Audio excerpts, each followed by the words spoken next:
अभी आपने ध्रुव जी की कथा सुना। इनके पिता उत्तानपाद थे। अब उत्तानपाद के जो भाई थे प्रियव्रत, महाराज प्रियव्रत, इनके चरित्र के बारे में पढ़ेंगे, इनके वंश के बारे में आज जानेंगे।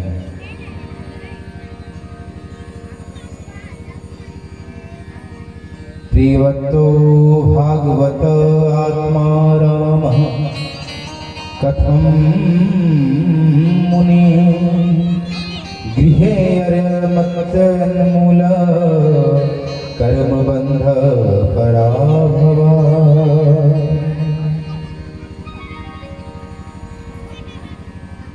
महाराज प्रियव्रत चक्रवर्ती सम्राट थे।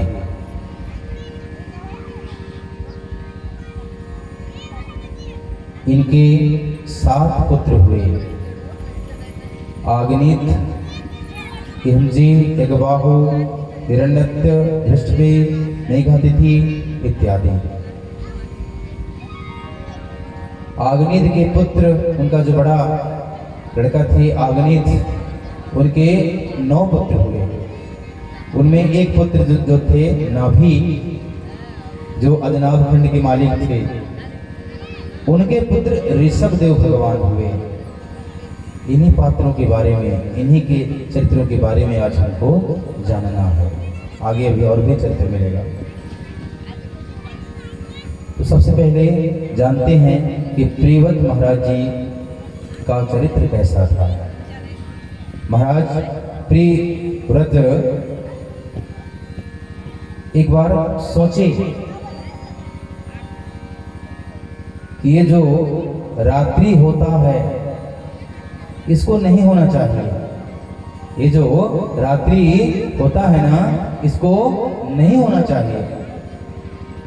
बोले क्यों? रात्रि के होने से जो हमारा काम है वो उसमें थोड़ी सी रुकावट आती है। हम हमेशा काम में लगे रहें, ऐसा उनका सोच था। और उन्होंने उसके लिए बहुत प्रयास किया। उन्होंने एक दिव्य रथ विमान तैयार किया और उस रथ में बैठकर पूरे 7 द्वीप का परिक्रमा कर लिया 7 बार। और उन्होंने 7 द्वीप का निर्माण कर लिया। वही द्वीप जम्बूद्वीप, प्लक्ष, सालमली, कुश, तोज, सागद्वीप, पुष्कर इत्यादि।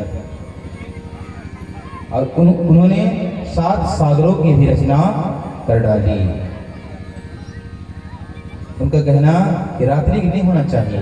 हमारा पूजा में भी व्यवधान होता है। हम हमेशा 24 घंटा भगवान के भजन में लगे रहें। रात्रि के होने से हमारे कार्य में नुकसान होता है। अब इतने बड़े चक्रवर्ती सम्राट थे कि रात्रि को बदलने की क्षमता थी उनके अंदर। तब जैसे वो रात्रि को बदलना चाह रहे थे, उसको बंद करना चाह रहे थे कि दिन ही दिन रहे हमेशा, तब उनके सामने ब्रह्मा जी का आगमन हो गया। ब्रह्मदेव आ गए। वो सृष्टि के निर्माता हैं, प्रकृति के सर्जक हैं। वो उन्होंने आए, अरे बेटा प्रियव्रत, क्या कर रहे हो तुम? प्रकृति के साथ क्यों खिलवाड़ कर रहे हो? जो कुछ भी बना हुआ है प्रकृति, वो सब चीज का अपना अलग अलग महत्व है।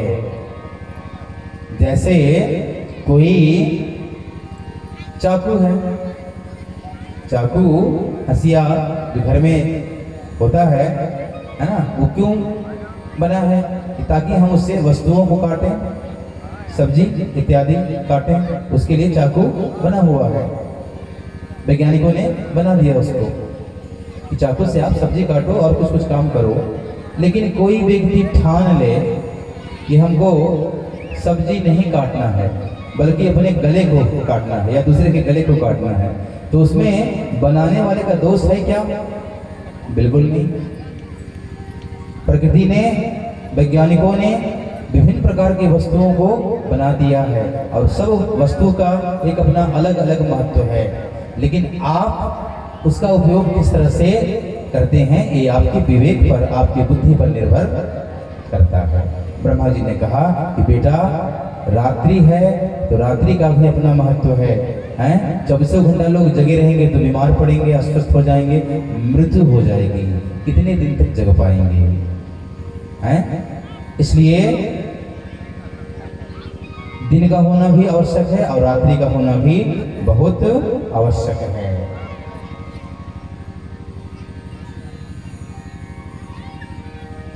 प्रकृति में समस्त चीजों का अपना अलग अलग महत्व है। इसके बाद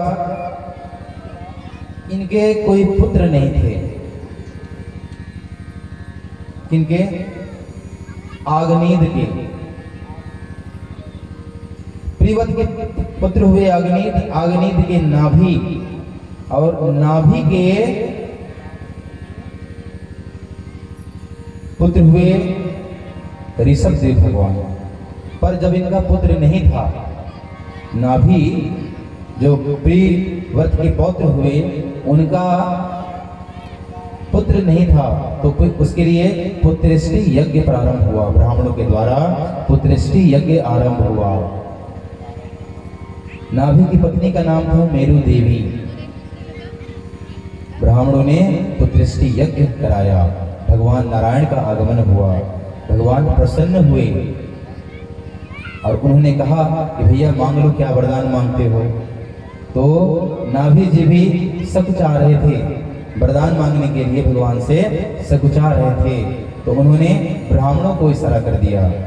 तो ब्राह्मण देवता ने हाथ जोड़कर कहा कि हे भगवान, ये शर्मा रहे हैं, पर इनकी इच्छा है कि इनको भी एक सुंदर सा बेटा हो जाए और ये चाहते हैं कि बेटे के रूप में आप मिल जाएं। भगवान प्रसन्न हो गए, बिल्कुल मैं तुम्हारा बेटा बनने को तैयार हूँ। तो नाभि और मेरु देवी के पुत्र के रूप में साक्षात नारायण अवतार लिए। कौन से रूप में, किस नाम से? ऋषभ देव के नाम से उत्पन्न हुए। बोलो ऋषभ देव भगवान की। भगवान के जो 24 अवतार हुए हैं उसमें से ऋषभ देव भी एक अवतार है, जो नाभि और मेरी देवी के यहाँ प्रकट हुए हैं। ऋषभ देव भगवान, ऋषभ देव भगवान के बारे में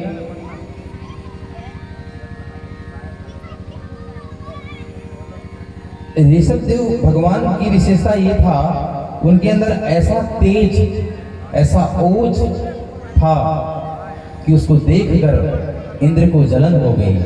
इंद्र भगवान, अच्छा इंद्र भगवान के साथ यही परेशानी है कि कोई अगर ज्यादा यज्ञ कर लिया तो उनकी आंखें लाल होती है, उनको मिर्ची लगता है, ईर्ष्या होता है। कहीं भी कोई भजन पूजन इत्यादि अधिक कर लिया, यज्ञ अधिक कर लिया तो उनको ईर्ष्या होता था। क्यों?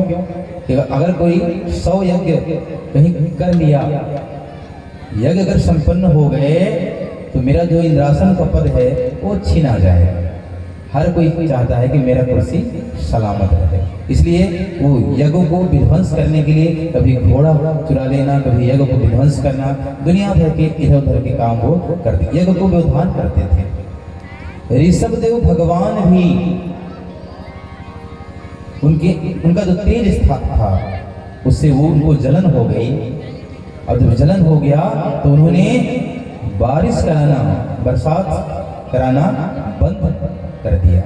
चलो बरसात नहीं होगा, जब बरसात नहीं होगा तो जब पानी नहीं आएगा पृथ्वी पर तो फिर अन्न कैसे उगेंगे?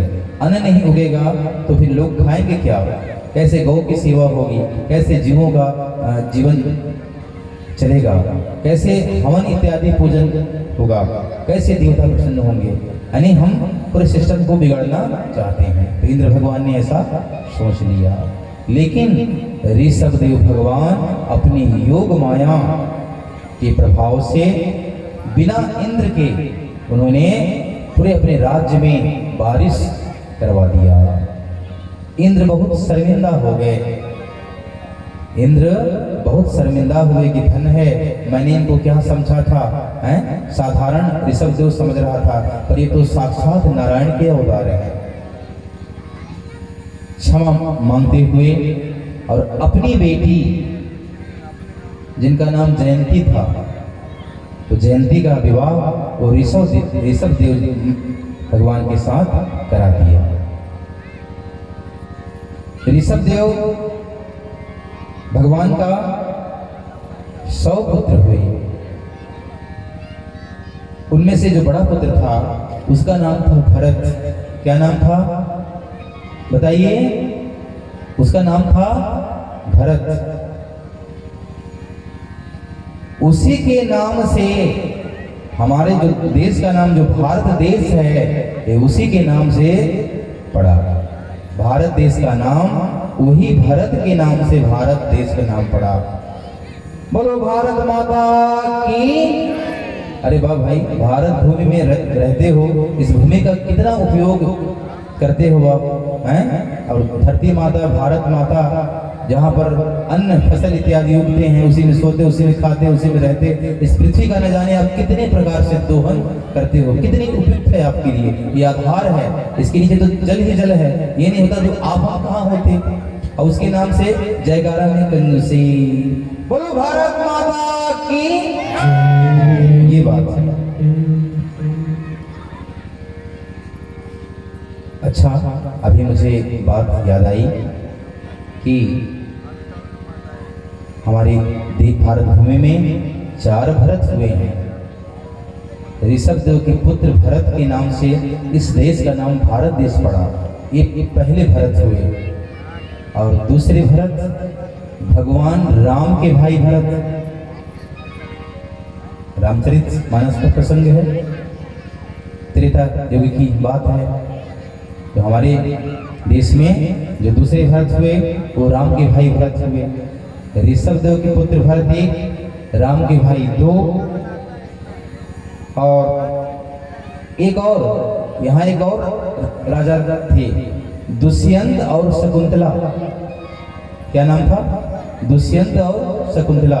उसके पुत्र का नाम भी भरत था। और वो छोटी अवस्था में ही बड़े बड़े शेर के बच्चों को पकड़ता था, इतना बलशाली था। हमने तो इस चीज़ों को बच्चों को स्कूलों में भी पढ़ाते हैं, वहाँ भी ये पाठ्यक्रम है भागवत के अलावा। खैर यहीं से वो गया होगा, इससे बड़ा ग्रंथ थोड़ी है स्कूल का किताब, ये तो महाग्रंथ है। तो वो जो दुष्यंत और शकुंतला जो राजा थे हैं, उसके पुत्र जो भरत हुए, वे शेर के बच्चों को पकड़ते थे, उनके साथ खेलते थे और शेर के बच्चों के मुंह को फाड़ते थे, जबड़ों को, और दांत गिनते थे। इतने बहादुर थे। शेर के बच्चों के मुंह को फाड़कर उनके दांत गिनते थे, खेला करते थे उनसे। इतने बड़े वीर बलशाली हमारी भारत भूमि में उत्पन्न हुए हैं। ये तीसरे नंबर के भरत हैं। और एक वही भरत अभी जिनके बारे में आगे पढ़ना है, हमको बताना है, सुनना है आप सभी को। जड़ भरत, ऋषभ देव के पुत्र भरत, और वही अगले जन्म में फिर से जड़ भरत बने। तो ये भरत कौन थे और ये जड़ भरत कैसे बने, इस पावन प्रसंग का आनंद आप हम सभी को लेने वाले हैं। कुछ दिन पहले ही मैं सम्मानीय ईश्वर प्रसाद साहू जी के पावन मुख से ये चारों नाम मैंने सुना था। हालांकि मैंने अध्ययन किया था, पर मेरी जानकारी में उन्होंने इस बात को रखा था। ईश्वर प्रसाद साहू जी बहुत ही सजग और बहुत ही सुधी श्रोता हैं, क्योंकि उन्होंने भागवत का अध्ययन किया है, बहुत नॉलेज रखते हैं। भगवान उनका भला करे। अब जब ऋषभ देव जी बुजुर्ग हो गए, भगवान के अवतार थे, अंशा अवतार, तो उन्होंने जब बुजुर्ग हो गए तो अपने सभी पुत्रों को बुलाकर अपने पुत्रों को कुछ महत्वपूर्ण बातें, ज्ञान की बातें, वैराग्य की बातें, शिक्षा उपदेश दिया। उन्होंने अपने पुत्रों को समझाया। क्या समझाया? मन के मते न जानिए, मन के मत अनेक, जो मन पर सवार है सो साधु को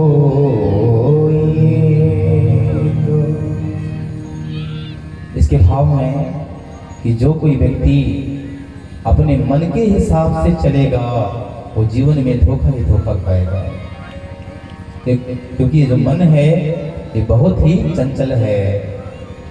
मन चंचल भी है और अक्सर ये गलत रास्ते की तरफ आपको धकेलना चाहता है, ले जाना चाहता है, और हम अपने मन को कंट्रोल नहीं कर पाते हैं और सीधे गर्त में जाकर डूब जाते हैं।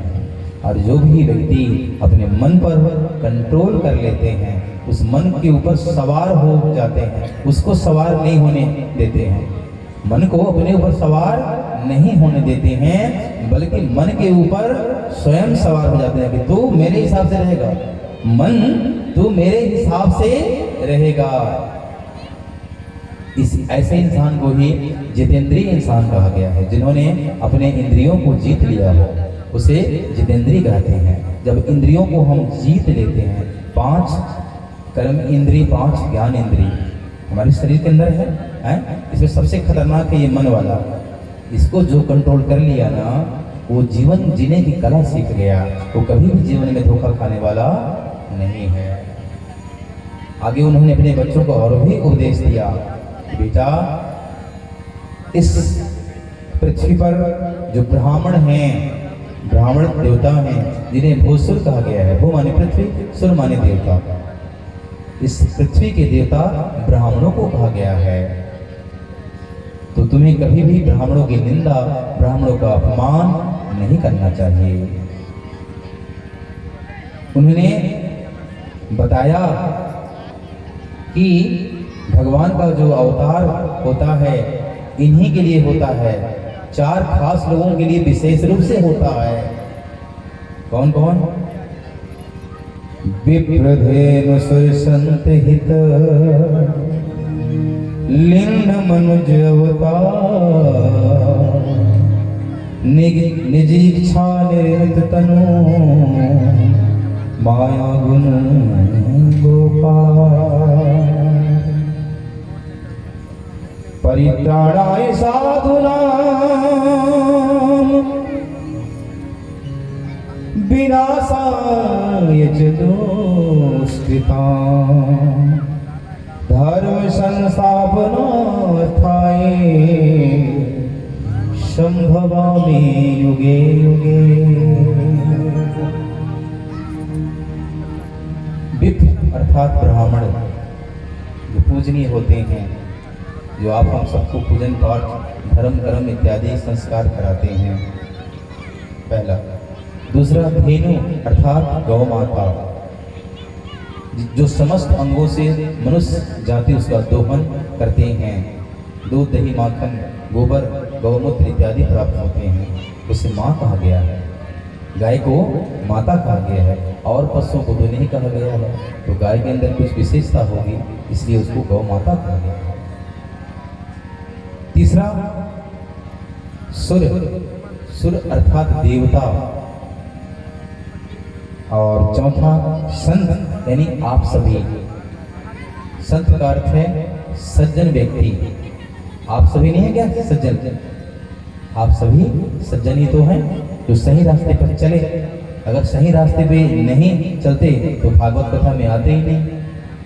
जो व्यक्ति भागवत कथा में पैर रखा है, इस यज्ञ की महिमा को जानता है, इस भागवत कथा के दिव्य मंत्रों को जानता है, कथाओं के महत्व को जानता है, वही तो सज्जन है। ऐसे व्यक्ति को तो संत कहा गया है। ऐसे लोग तो भागवत के पास आते हैं। भाई माजा की आबादी इतनी थोड़ी है,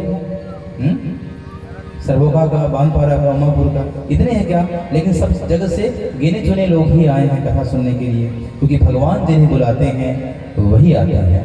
किस्मत वाले जो लोग हैं वही भगवान की कथा में आ पाते हैं। ये नसीबों का खेल है, सबको ये दुर्लभ चीजें मिलने वाला नहीं है। भाग्य उदय होता है तभी भागवत कथा श्रवण करने का परम सौभाग्य प्राप्त होता है, वरना घर में बैठे रहो, मोबाइल निकाल लो और दुनिया भर के आलतू फालतू विवादों में टेंशन में लगे रहो। ये ऐसा स्थान है, यहाँ पर आने के बाद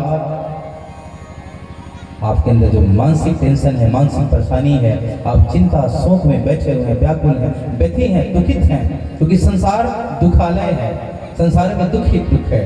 कोई बता दे भाई हमको कि हम एकदम महाराज हम सुखी हैं, बिल्कुल नहीं, झूठ बोल रहा है, बिल्कुल भी सुखी नहीं है वो। पति का टेंशन, पुत्र का टेंशन, घर वाले का, सास ससुर का टेंशन, टेंशन ही टेंशन, आज ये काम करना, आज वो काम करना, आज नौकरी, आज व्यापार, आज लड़ाई, आज झगड़ा, आज पेशी, आज जमीन, आज ये, मतलब रोज टेंशन एकदम बना हुआ है, परेशान है आदमी, व्यथित है, कहीं भी सुख नहीं है।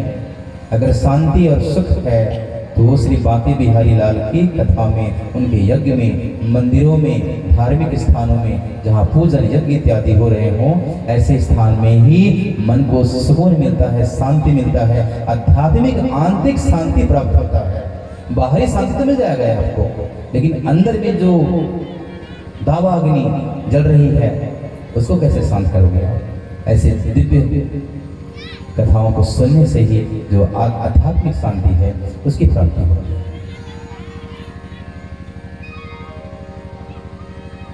तो विप्र, धेनु, सुर, संत, इनके लिए भगवान का अवतार होता है। ये बहुत खास होते हैं पृथ्वी में, इनकी बहुत महिमा है। इस तरह से उपदेश ऋषभदेव भगवान अपने पुत्रों को समझाते हैं। ऋषभदेव भगवान के चमत्कार बहुत अलग अलग हैं, अजीब हैं, बहुत खास खास चमत्कार था, क्योंकि वो भगवान के अंशा अवतार थे। क्या चमत्कार था भाई?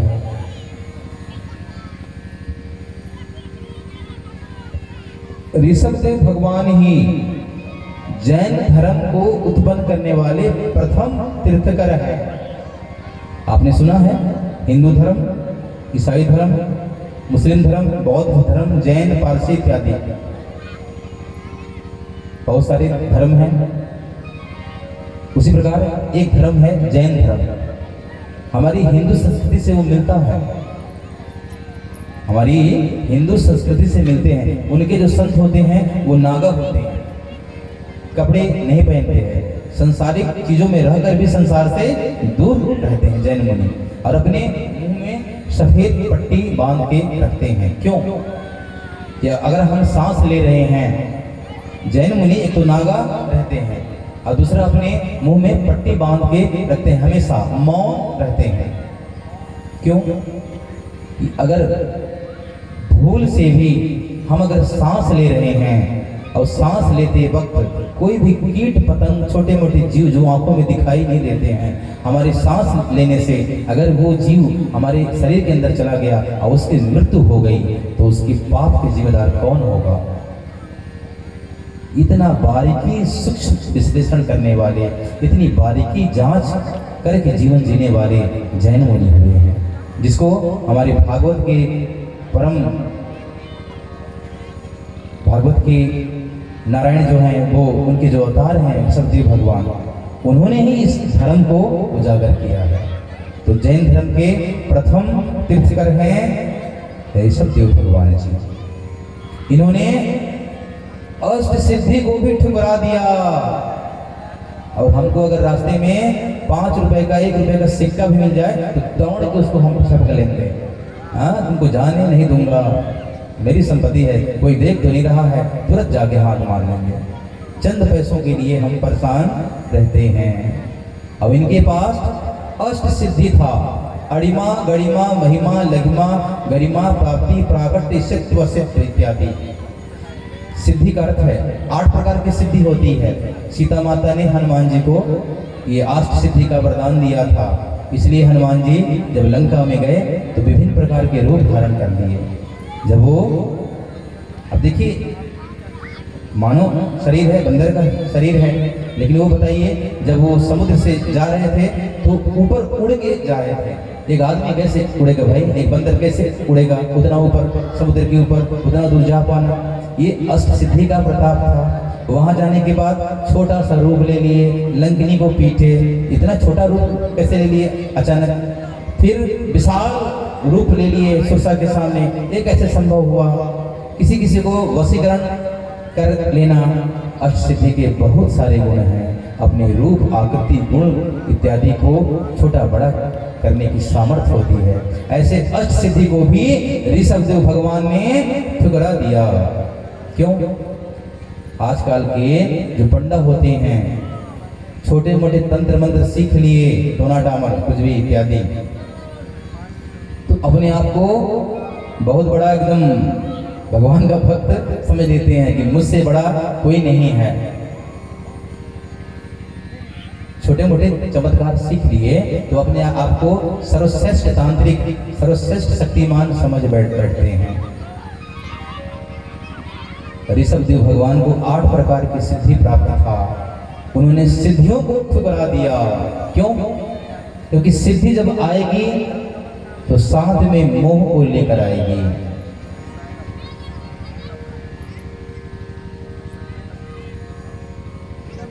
जैसे मैं कोई चमत्कार सीख लिया हूं, भगवान ने मुझे ऐसा आशीर्वाद दे दिया है, कोई चमत्कार करना मैंने सीख लिया है, अगर मैंने उसका प्रयोग पब्लिक के ऊपर किया, जनता के ऊपर किया, तो वो धीरे धीरे से मुझसे जुड़ेंगे, मेरे पैर छुएंगे, मुझको पैसे देंगे, मेरे अपने घर आने को कहेंगे, फिर वो आदमी उसको सुनाएगा, फिर उसको सुनाएगा। इस तरह से मैं संसार के प्रपंच में लगा रहूंगा। तो संसार के प्रपंच में लगा रहूंगा तो मैं भगवान का भजन कब करूंगा? मुझे संसार की आसक्ति, संसार का मोह नहीं चाहिए। इसलिए उन्होंने 8 प्रकार की सिद्धि का परित्याग कर दिया। और हम छोटे मोटे बिच्छू के मंत्र जान गए तो लगता है कि माजा के सबसे बड़े औषधिकार हम ही हैं।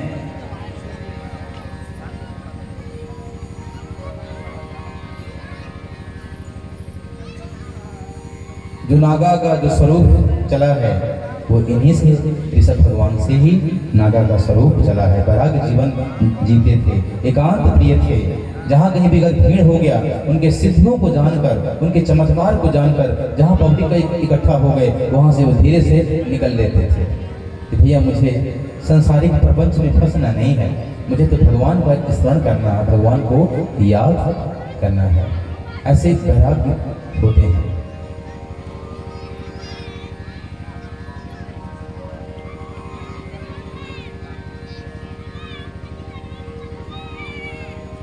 मार बड़ाई जब से आई, तब से किस्मत फूटी। स्वामी स्वामी बजने लगी,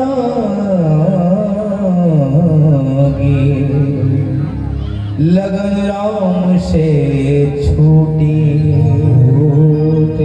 तो हमको अपने परमात्मा से, राम से, कृष्ण से लगन तोड़ना नहीं है, लगन जोड़ना है। भगवान से रिश्ता बनाना है, रिश्ता बिगाड़ना नहीं है। बड़े तांत्रिक, बड़े पैसे वाले, बड़े बनने के चक्कर में हम भगवान को हमको नहीं भूलना है, क्योंकि संसार में भगवान से बड़ा और कुछ दूसरा नहीं है। उनके भजन, उनके पूजन, उनकी कीर्ति, उनकी यश, उनके गुणगान को जीवन भर गाते रहो। आप खत्म हो जाओगे, उनकी गुण लीलाएं उतनी की उतनी बाकी रहेगी। मनुष्य का एक जन्म उनकी कीर्ति को सुनने और गाने के लिए बहुत तुच्छ माना गया है, कम माना गया है। हम भाग्यशाली हैं पृथ्वीवासी। देवता तरसते हैं, देवता तरसते हैं कि काश हम मानव होते और इस तरह के भगवान के अमृत में कथा को तन मन धन से सुनते। और ये मनुष्य होकर भगवान की कथा जहाँ हो रही है वहाँ सोते हैं, वहाँ अपने कामों में मस्त रहते हैं। इनका पूरा पूरा मन भगवान के कथा में लगता नहीं है। कैसे मूर्ख है ये इंसान, भगवान की कथा में आते तक नहीं है। ये सब समय रोज रोज थोड़ी मिलता है। साप्ताहिक प्रोग्राम है, 2-4 दिन का और है, लगा हुआ है। इसके बाद फिर जय हिंद जय भारत, अपने अपने सब कामों में लग जाएंगे। लेकिन चंद घड़ी, चंद पल, जब इतना अच्छा सुनहरा मौका, परम सौभाग्य हमको प्राप्त हुआ है, तो यह सुंदर अवसर हम क्यों खोएं, क्यों नष्ट करें, क्यों बर्बाद करें। आगे ऋषभ देव भगवान जी अपने पुत्रों को सुंदर सुंदर दिव्य उपदेश देते